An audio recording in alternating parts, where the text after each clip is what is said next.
Very warm welcome to everyone. For those who were with us in the previous session, welcome back. For those of you who are joining us fresh for this first session, my name is Boccucci. I'm the head of the UNEP program Secretariat, and the UNEP program is delighted that we are hosting these 3 consecutive sessions on forest as a solution to multiple crises: food, climate, biodiversity, and COVID-19. So we just finished the first session half an hour ago. We covered forest crimes and governance. In this session, we're going to speak about finance and a transition to sustainable commodity. And then we have our third session starting in 1 hour and a half on evidence-based transformation for food systems. Just a few points to kick off. The first one is that we are moving from an era of negotiations into a decade of implementation. And it has to be an implementation at a scale that we have never seen before. In September last year, the United Nations Secretary General convened a summit on climate. Nature-based solution was endorsed by leaders as a key element of our climate challenge and our climate solution. And within nature-based solution, forest is the most advanced and the biggest of those solutions. The second point is that we really need to scale up ambitions, and that the next 18 months are going to be critical to do that. We have a number of key leadership moments that will allow us to do that, from the IUCN Congress to the United Nations Environmental Assembly to the CBD COP and the Climate COP.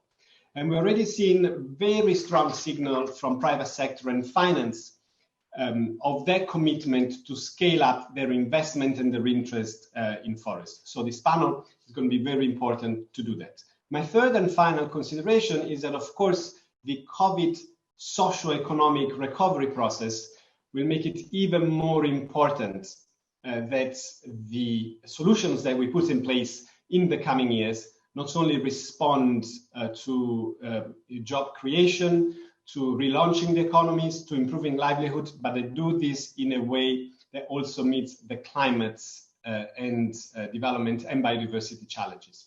This is what forests can offer. As the United Nations Program on Forest and Climate, the UNEP, we've been very proud to be able to work and support more than 60 countries in the past 10 years, to work with private sector, with civil society, with indigenous people, to really make the forest promise a concrete promise. And we look forward to continuing to work with all of you in the next decades to realize the forest promise.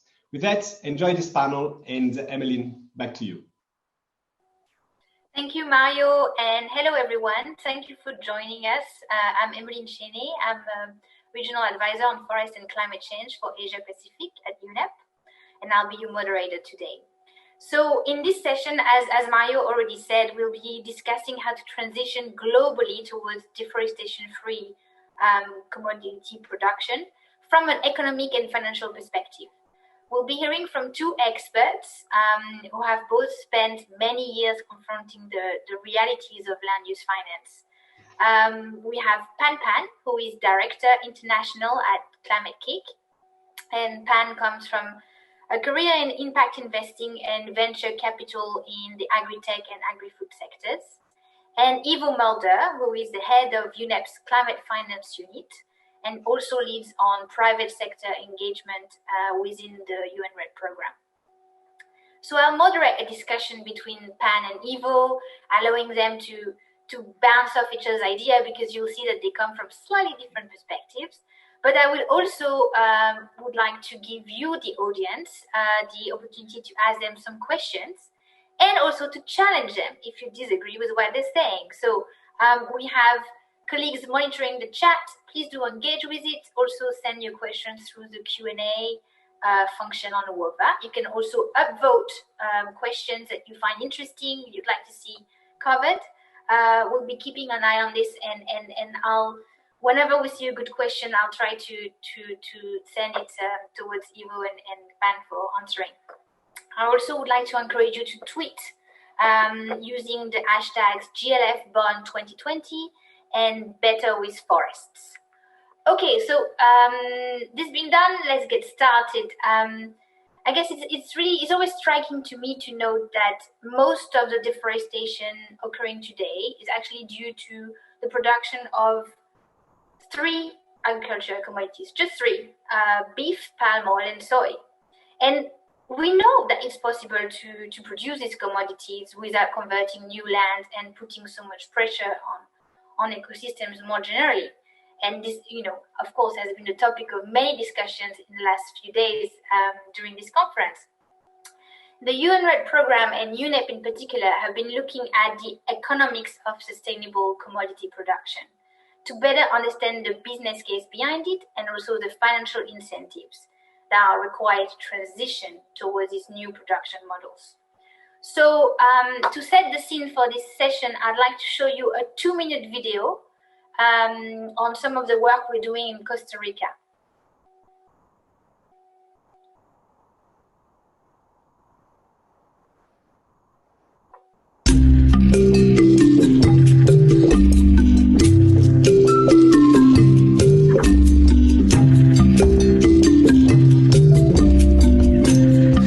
Yo desde que nací vivo aquí y está demasiado de caliente, los rayos de sol están entrando muy profundo. Offering a wide variety of landscapes and incredible biodiversity, Costa Rica is a pioneer country on forest conservation, sustainable development and climate leadership.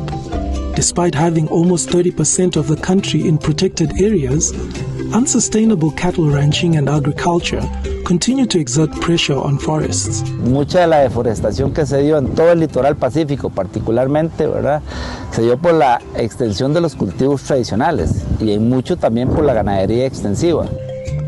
To fight climate change and at the same time improve livelihoods of farmers, the UN-RED program supported the government of Costa Rica to assess the low-carbon productive activities, including livestock, in which collaboration with the private and financial sector is key. One of the cooperatives that improved the environmental performance significantly is Coope Puriscal, thanks to access to finance and capacity development among their cattle farmers. A la fecha tenemos unas 2.500 hectáreas de reforestación de bosque incentivadas y plantamos en promedio 50.000 árboles al año. Yo he visto que la gente se ha educado mucho. Yo recuerdo pequeño que en los veranos la gente talaba y apiaba árboles y quemaba. Hacía muchas quemas. Ha sido varios años para acá que no veo eso. The UN-RED program, the development banking system of Costa Rica, and Coope Puriscal work together to align the condition for accrediting the cooperative so that they can have access to capital at a lower cost for their livestock program. Muchos de los productores, el sistema bancario no califica, ¿verdad? Realmente el plus no está tanto en la tasa, sino en las condiciones, en la tramitología, en la oportunidad, en el acompañamiento, en la asistencia técnica.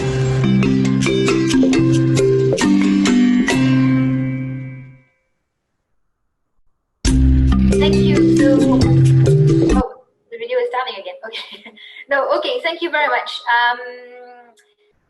So the video talks about our work in Costa Rica, but we also looked at the business case for intercropped coffee production in the Central Islands in Vietnam, the economic potential of land restoration as a way to prevent further soy-driven habitat loss in Cerrado, Brazil, and the cost and benefits of sustainability gains in timber production in Côte d'Ivoire. And these business cases point clearly to the fact that the economic returns of alternative, more sustainable, forest-friendly production models are equivalent to the current models. And of course, they also provide additional benefits in terms of climate resilience, increased biodiversity, and improved soil structure.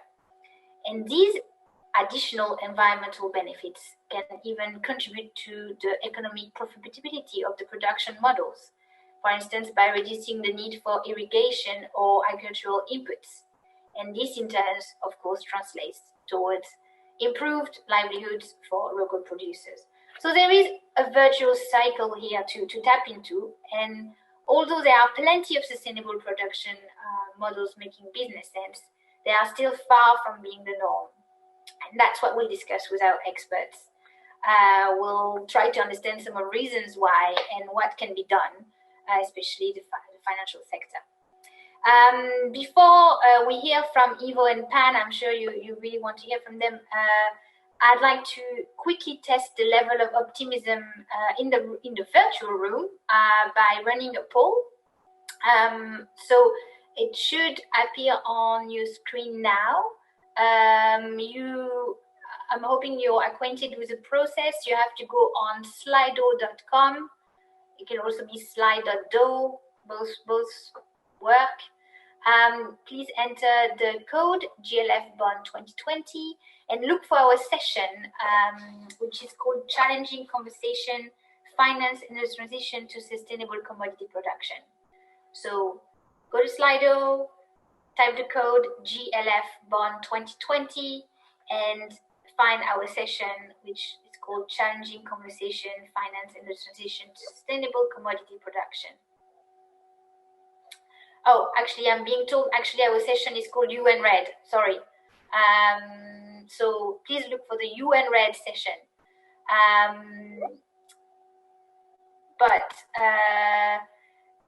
We'll see the results live. The question you'll be asked to answer is, how likely is it that we will achieve forest-friendly, sustainable land use on a global scale by 2030, according to you?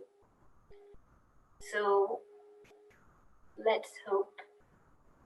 Let's see how many. Let's give it a bit of time for people to answer.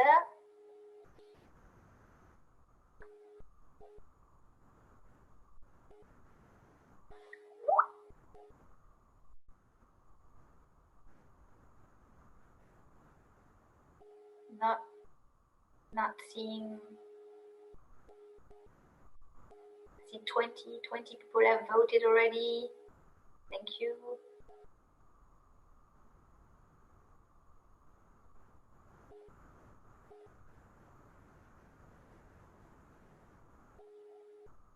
Can we start seeing the results? Yeah. Okay, yes. Majority of you think that this prospect is unlikely, so we have quite a few realists among us, it seems. Of course, changing land use practices on a global scale is no small task. But at the same time, the climate crisis doesn't wait. So please do share your thoughts through the chat and the Q&A, so our experts can engage with it and understand the reasons why you have answered like this. Okay, so let's move on now to our first question. And please, the audience, do remember, I have a couple of questions already, but feel free to send yours in the meantime. But let me first turn to Ivo. So Ivo, if sustainable production models are available and economically feasible, what is preventing the update of these practices according to you? Yeah, thanks, Emelyne. Just checking if you hear me well. I've unmuted myself. And also welcome and thanks everyone for tuning into this session. I think the economic case for sustainable production is in principle strong. The problem is that in the short term, it is often more profitable to be unsustainable. There are opportunity costs related to creating environmental benefits that are often not being paid for those who are actually creating it. In addition to opportunity costs, there's obviously market volatility as well, and changes in market prices. If you look at soy, for example, the changes in prices is having a relationship with the degree to which deforestation is happening in the Cerrado and the Amazon. The higher the prices, the more profitable it becomes to clear forest and to produce soy. And that's something that is very difficult to control for international organizations, but it is important for us to be aware of. In addition to that, there's obviously supply side and demand side constraints. On the supply side, it is capital intensive to be more sustainable. For example, if you look at palm oil in Indonesia, a major need is to try and replant on existing land. That means clearing existing and aging palm oil plantations, where by planting new palm trees, in the first 3 years, a farmer will not have an income. So that is something that needs to be covered for in order to incentivize that farmer to not clear further forest and thereby further contribute to biodiversity loss and climate change. A major part that UNEP and the UNREP program are trying to do is to basically cushion the cost and reduce the cost and the risk for those agribusinesses and finance institutions who are willing to move to sustainable commodity production by risk-sharing facilities such as Agri-Free, which was recently capitalized by the Dutch government and Rabobank. Yesterday, we heard that the JEF Council approved a 13 million contribution to that fund as well. There's Green, and there's a few others that we've helped to create as a way to reduce the cost and risk for those financiers and for those agribusinesses who are really wanting to make a switch simply because they've made that commitment or because they're willing to make such a commitment also post the COVID-19 pandemic. From the UNRED side, we obviously hope that through such initiatives, a proof of concept can be created that will, in the end, hopefully lead to a new business as normal, whereby the sustainable practices over time will become dominant, basically, in the market. Thanks, Ivo, and thanks for sharing this fresh news from the blended finance front.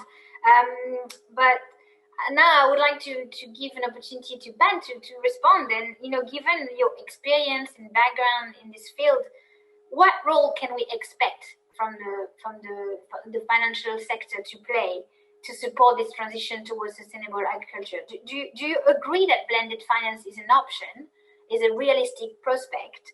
And do you see other opportunities in that sector? Pan.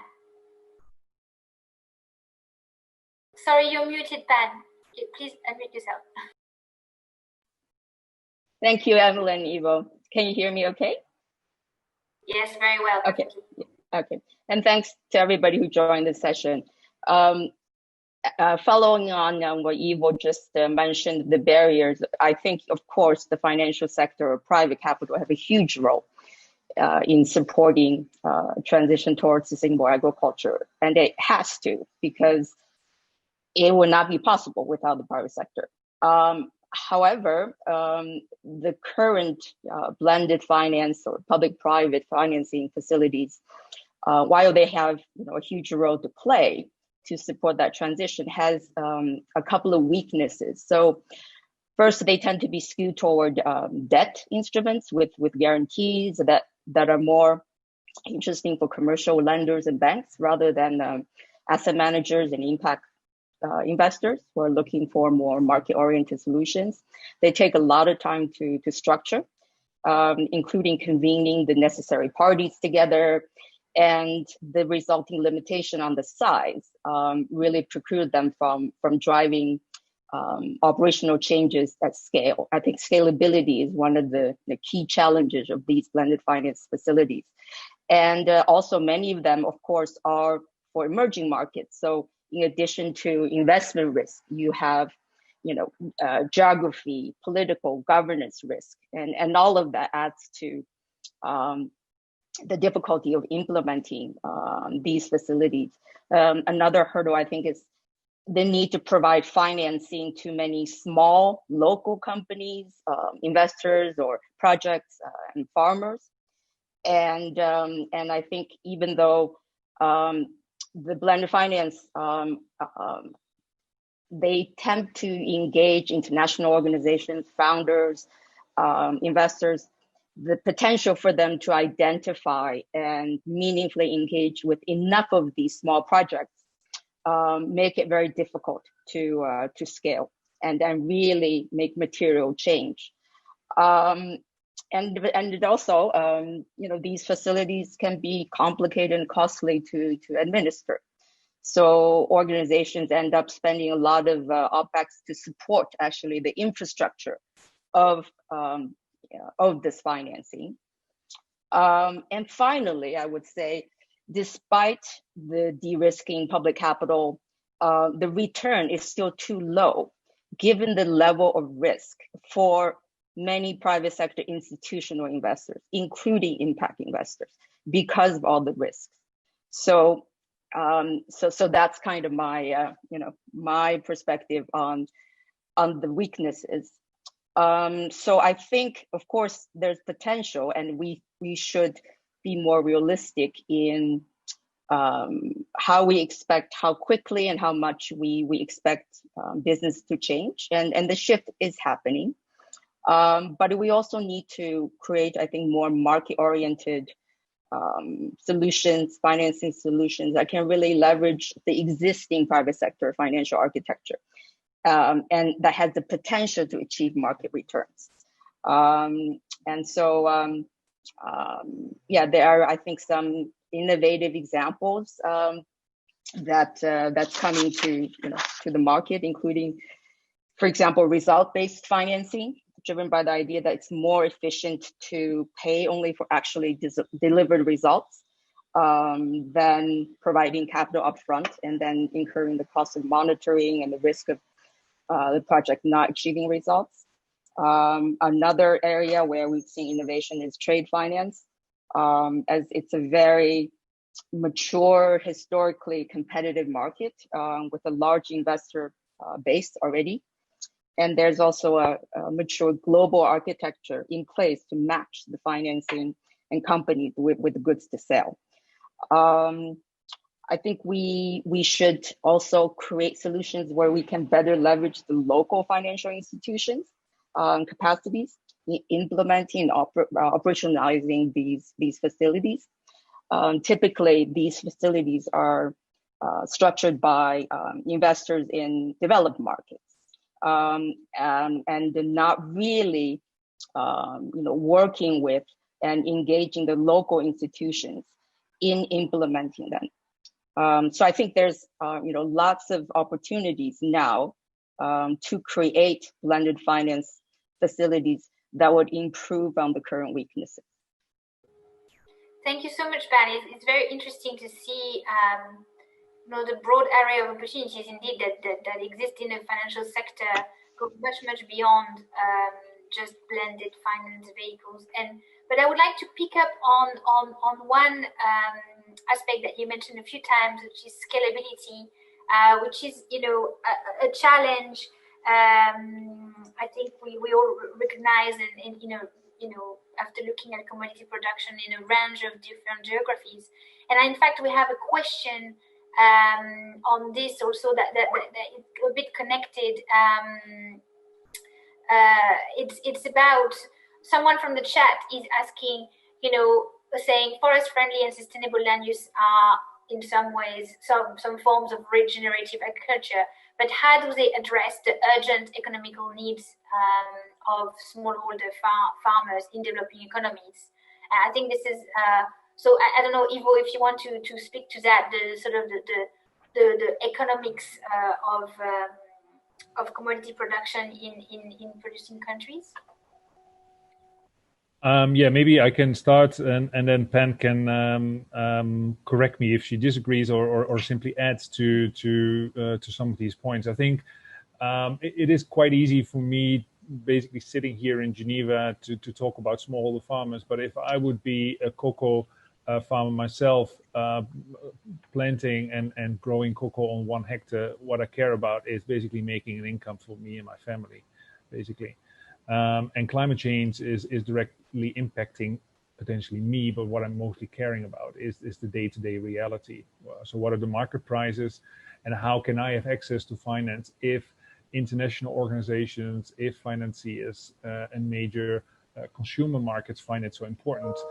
What is important for organizations like UNEP, UNEP program for consumer countries is to then factor in the price, the higher price that is required to incentivize smallholder farmers, be it a smallholder who's producing palm oil in Indonesia or a different place, a coffee farmer in Vietnam, or a cocoa smallholder in Ivory Coast, for example, with the technical means to increase production and with the economic incentives that come with protecting those forests that are still adjacent to my plots, for example, and a higher price to ensure that, say, the children can go to school, for example. So I think it is all to do with access to finance and providing the technical assistance for those smallholders. Otherwise, they cannot be expected to basically bear the cost of sustainability imposed by international markets. That's my view. Thank you, Ivo. I think this is a very important point. Please, colleagues, please, to those listening to us, please do send us questions. Engage with our experts. They're here to respond to you as much as each other. But in the meantime, I will ask. I wanted to ask actually, like Pan, based on the examples, the few examples I mentioned in my intro, and also that Ivo referred to, how attractive are these projects as potential investments to the private sector? And would you do anything differently? Yeah, actually, just stepping back to the previous question to add on the smallholder farmer, because that's actually an important point. Ivo's absolutely right that the farmers, farmers are practical people. You must have strong enough economic incentive telling the farmers that, yeah, there's climate impact. Yes, it's urgent, but his first priority is to support his family. And it's also mentioned before about the short-term versus long-term. Many of the benefits of these sustainable practices, you can only achieve them over time, and you need the capacity, building technical assistance. And often I think we have this kind of supply side mentality. We go to these farmers and say, well, you should do this. And we give part of the incentive, but not strong enough.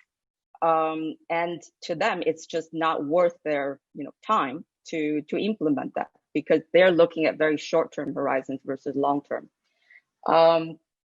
In terms for investors, I think, as I said before, the private sector is pretty actually, I'm trying to simplify things. It's pretty simple. It's a risk-return equation for investor.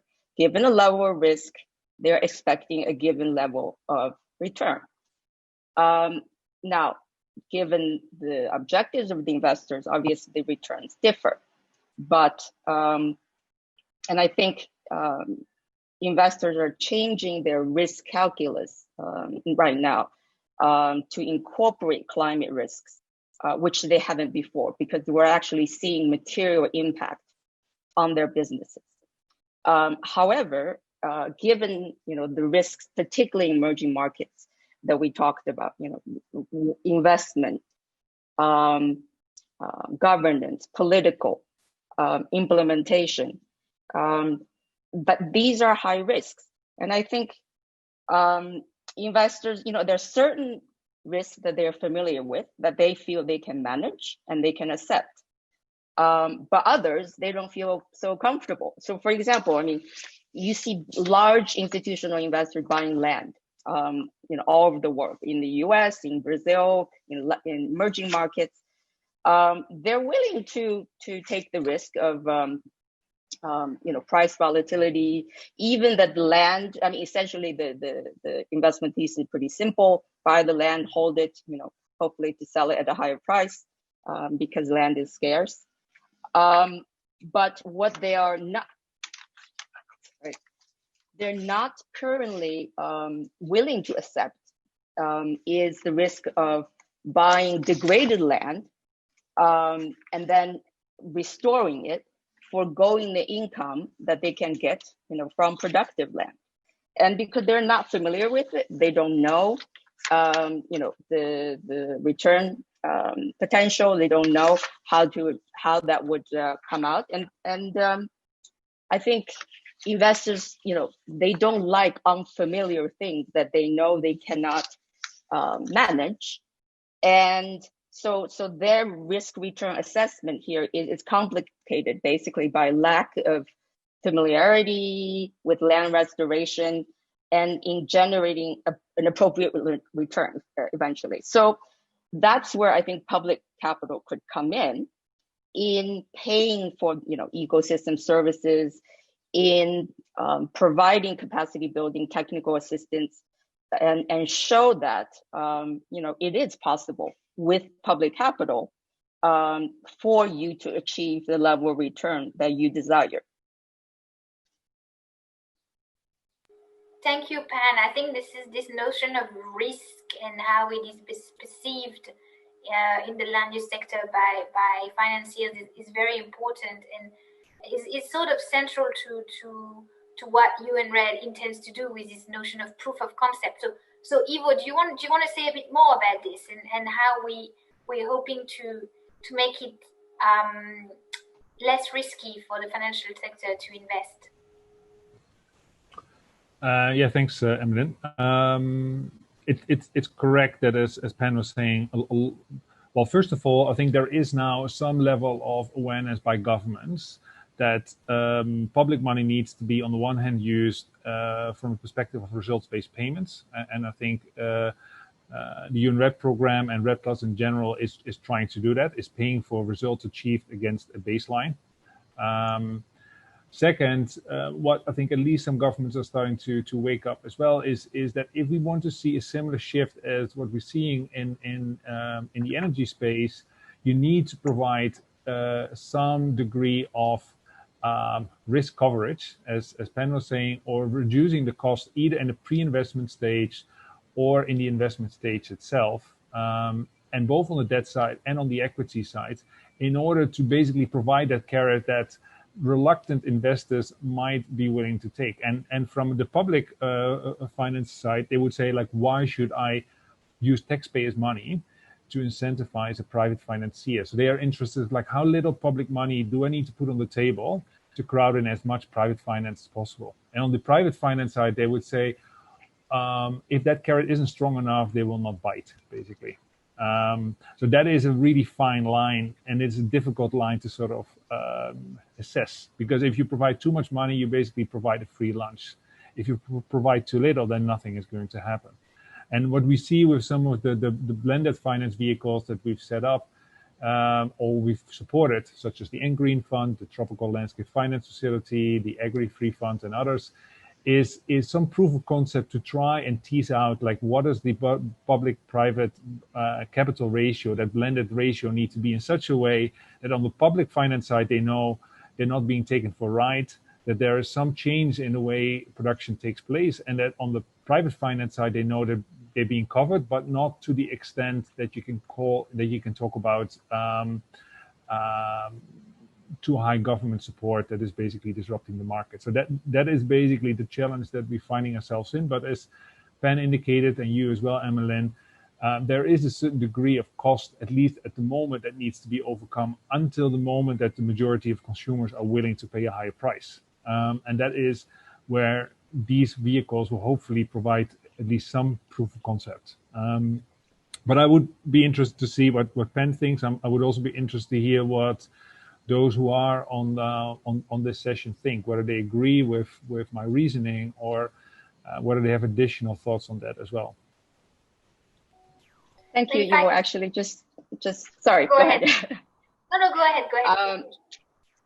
I think we, following on what Ivo was saying about the risk return expectations, the public-private capital, I think there's a reality we need to accept, which is the private sector profit motive is valid. We need to accept that as stewards of capital, investors have an obligation to make a return, given different levels of risk. And we need to accept that there's a legal and fiduciary obligation for investors to preserve that capital and make the best return possible.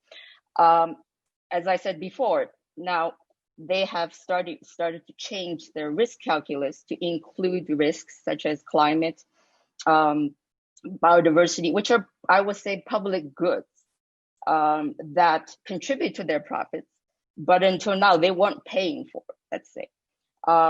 However, because now we actually see the degradation of ecosystems, climate change, this is now start to impact their investments.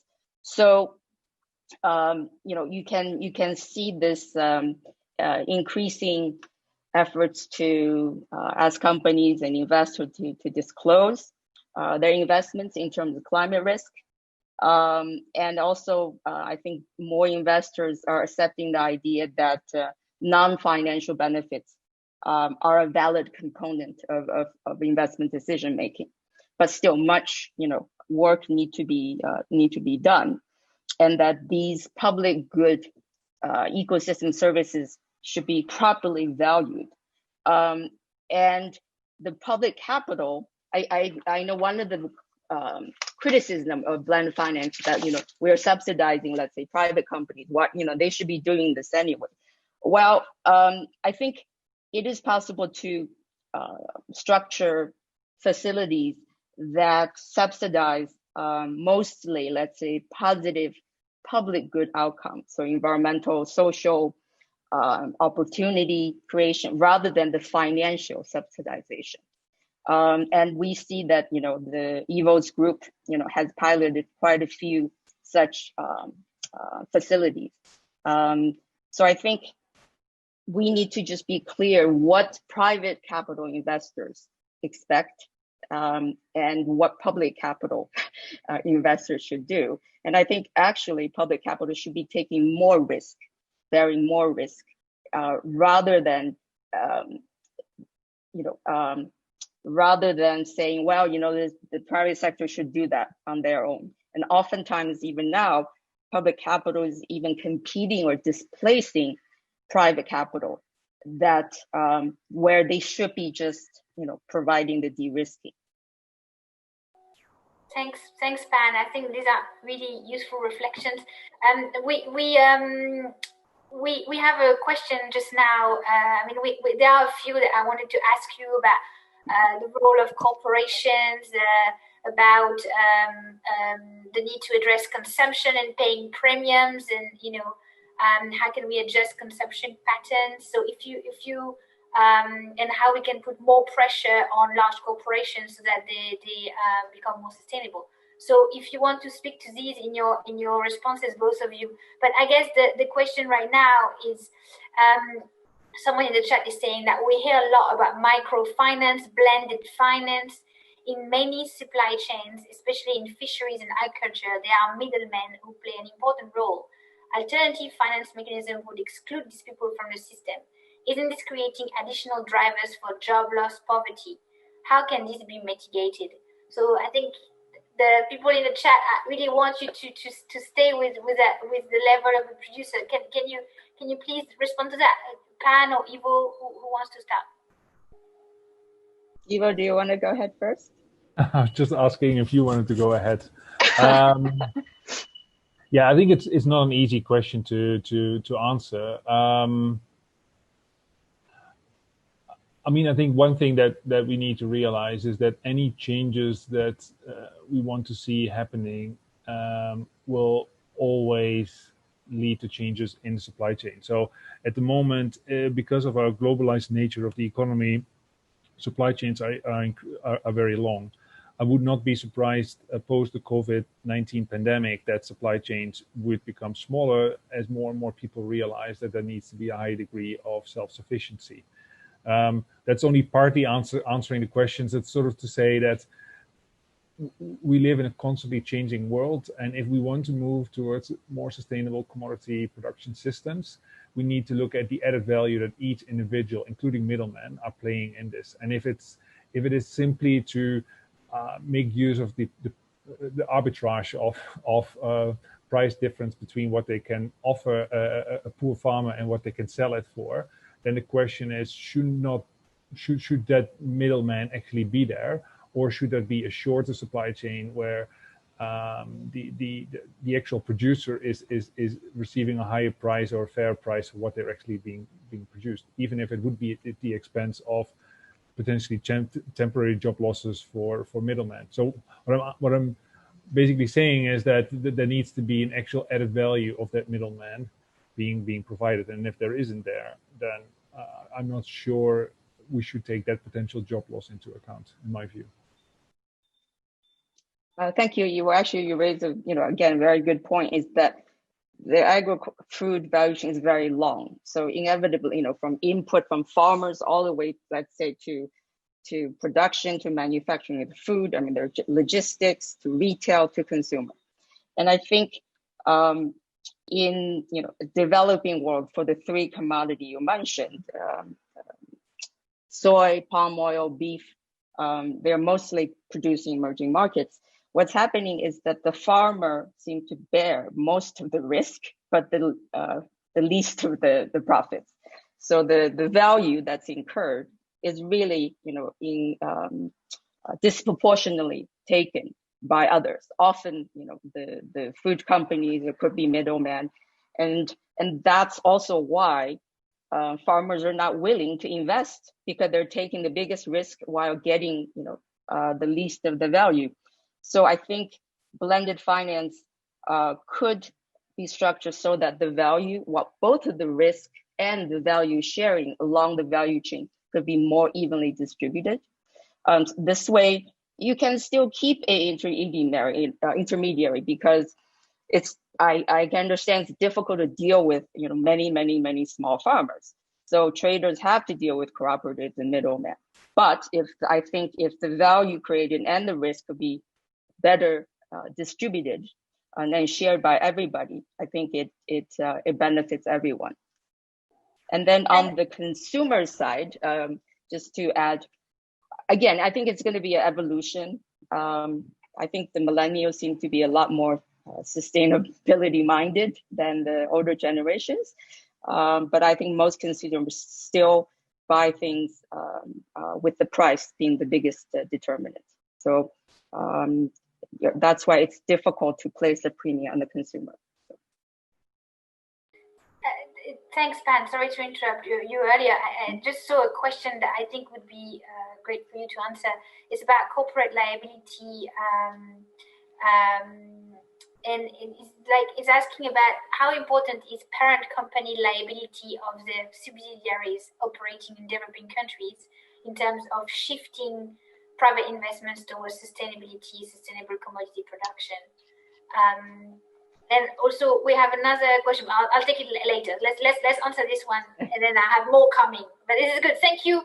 Please do keep sending your questions. We love them. Well, this is a tricky question because but more broadly, I think sometimes we expect too much what the corporation should do. I mean, there was the article in FT where Warren Buffett said that, there are things that government regulation need to play from a policy perspective.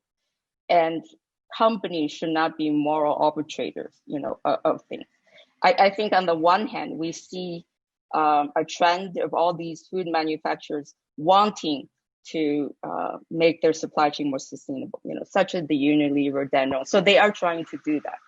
But I think there's more room for government policy, for regulation, especially in emerging markets, because these things, are, including even in the EU. We see the EU taxonomy on sustainable finance coming out, emission targets. These things, yes, the market could do it, but they're not going to do it very well, given their profit motive and how the market works. And I think governments, should play a much bigger role in trying to get more environmental and socially positive outcomes. So to give an example that may be more controversial, I was intimately involved in the carbon markets, ran a carbon fund.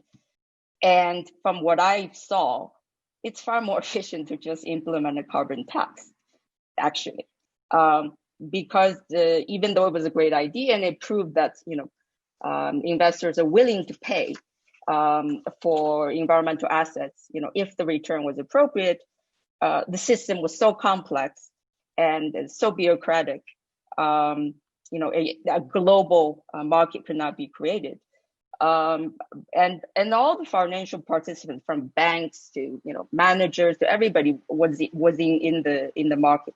So I saw a lot of exploitation actually of the carbon market, even though intention behind it was good. And actually, a carbon tax would be much more efficient, but it's politically not popular to do that. So. Indeed. That's my personal opinion. So I'm not representing, any group. So. Yes. No, there is a good question that came up for you two, actually, is whether incorporating climate risk into risk-return calculation of the private sector, is that sufficient to move towards sustainable agriculture, or do you think more regulation is needed? Ivo, do you want to start? And I know Pan has some position on this, but let's give Ivo a chance to speak. Yeah, I think it's an excellent question. I think it's a question that perhaps in the agricultural sector and the forestry sector it is increasingly being asked, is how to deal and price the climate risk. I would hope that the person who's asked it, and also others on the call, are aware of what's called the Task Force on Climate-Related Financial Disclosure, TCFD, which was hosted by the Financial Stability Board, which basically said climate change is increasingly going to be a risk for businesses, and there needs to be a systematic, rules-based system for disclosing climate risk. I would believe that if climate risk is better reflected in, and that also relates to deforestation, of course, is that is better reflected in agricultural production systems and value chains, that at least gradually would shift the focus of investors to those companies that have best dealt with factoring in climate risk. And that is something, at least the physical risk, so the fact that there can be droughts, floods, and other forms of physical climate risk.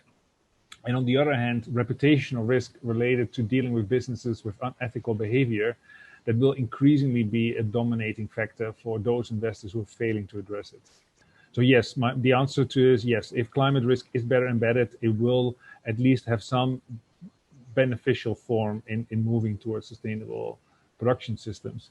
What maybe just a final point, what I'm hoping for, and this is also what Mario kicked us off on, there have been a lot of negotiations at the global level, and while negotiations and discussions are still necessary, we need to be in this decade of action.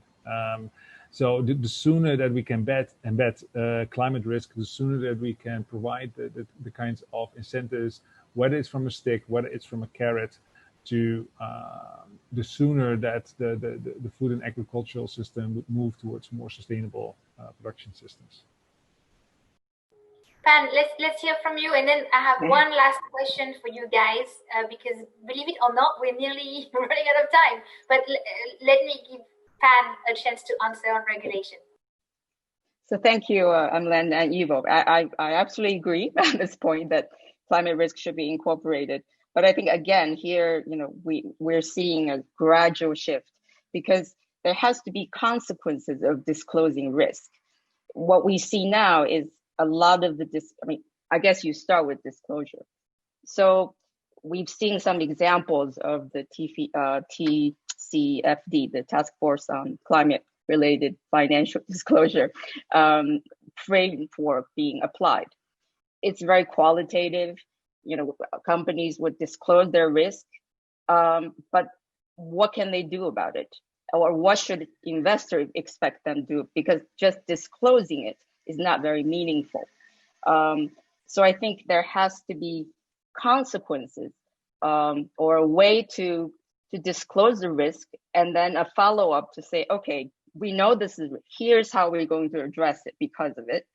I think that would come. And actually, just to mention, there's climate risk, but there's actually broader nature-related risks. And we know that there's an initiative being worked on by the Natural Capital Alliance on what's called a task force on nature-related financial risk disclosure. So it's a broader set of nature-related risks than just climate. Of course, such as biodiversity, degradation of ecosystems that will contribute to climate, but it's not so explicitly climate risk, which tend to be, at least now, very much focused on the energy sector. And I think that's definitely going to happen. Another thing is we need standardized frameworks and metrics across regions. So I think some of these initiatives, like the TCFD, is trying to do that.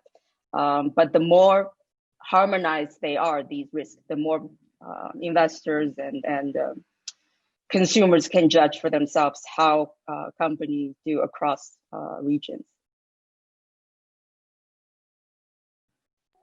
Thank you. Actually, I think we might have time for 2 questions, but so I think Pan, you mentioned some of the innovations you've seen in the field, and perhaps you want to go over them briefly again. But Ivo, I wanted to give you a chance. What excites you in this field right now? Like what is giving you reasons to hope? Remembering that we have some realists in the room, so let's be. What's causing me? I mean, I think while there's obviously, in a way, a relatively grim picture at the moment with the massive economic impact that the corona pandemic is causing and the loss of human life, I think.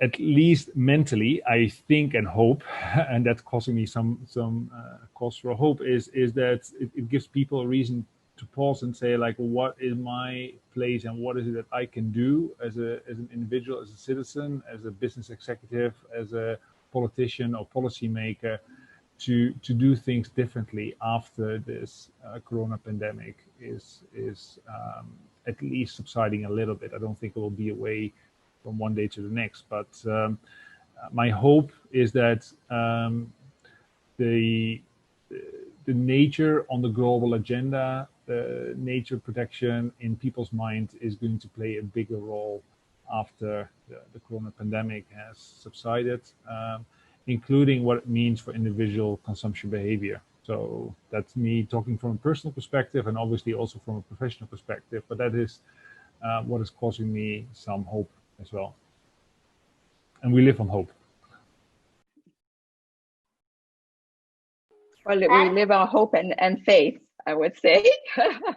I agree with Ivo. Actually, despite the current crisis and the very tragic loss of life, I think we have an opportunity now, because in both emerging and developed world, to link, to implement practices, changing business models, in training, capacity building, to educate, from farmers all the way to consumers to be more sustainable, whether at the farm level, whether when they are purchasing products and fruits and vegetables in the market. And I think perhaps this pandemic has made people, well, a couple of things. First, to be more aware of what's really important. Actually, ironically, the agri-food system hasn't been impacted as much as, such as travel, because you need to eat. And we know that in 30 years, we'll be feeding 2.5 billion more people with climate change impact. So essentially, we'll have to feed more with less. And the current business as usual ways, even if they continue as they are, is not going to produce enough. So we need innovation. We need more sustainable solutions. Otherwise, no one will win. And this is not going to happen in 100 years. This is this is right now. And I think people maybe perhaps being locked up at their home has also more time to reflect, spend more time with their families and on their own. And hopefully that gives people time to realize what's really important and their individual role in contributing to that. That's what I hope. Thank you. Well, thank you. I think it was beautifully said. Thank you, Pan. Thank you, Ivo, for this, lively discussion. Many thanks to everyone listening to us and participating through the chat. So please, that's all the time we have today. But please do not hesitate to reach out if you have follow-up questions, or we can reach out to us on social media via UNRED. But also through the community forum of the learning track on finance and value chains. We'd really like to hear from you. So I'll give Ivo and Pan a chance to say just one goodbye with one last statement, perhaps to leave or advice or joke to share with. Yeah, so mostly a thank you for everyone who's tuned in. Great questions also. Thanks for Emelyne and Pan and good moderation, good questions. Maybe a final position or hope or statement is that what I would like is that we can move or create a kind of a standard that both farmers, input companies, traders and financiers, as well as governments, can rally behind, that better embed the necessity to decouple deforestation from commodity production, which, as Emelyne said, is the prime driver of deforestation around the globe, obviously different commodities. So that as part of at least UNEP's mantra of building back better, we have something concrete that we can work towards. So basically trying to avoid the negative impact and better reward the positive impact to a greater degree than what has been done to date, because as Pen was saying, that carrot simply hasn't been big enough. So that's what I hope. Make the carrot bigger, okay? And Pan? Well, I think I'm actually quite hopeful, to see that groups like Ivo's group at UNEP is actively engaging with the private sector, and with limited resource, able to achieve so much and launch, really innovative facilities. And I'm very impressed by, how a small group or few individuals, what kind of change they can make. And I guess I will end it with a quote that I recently read, that Tolstoy always said that everyone wants to change the world except themselves. So I think, but there are things we can do as individuals to be better. Thank you so much, Pan, and thanks everyone. Have a great day, and please stay tuned in because there will be one more discussion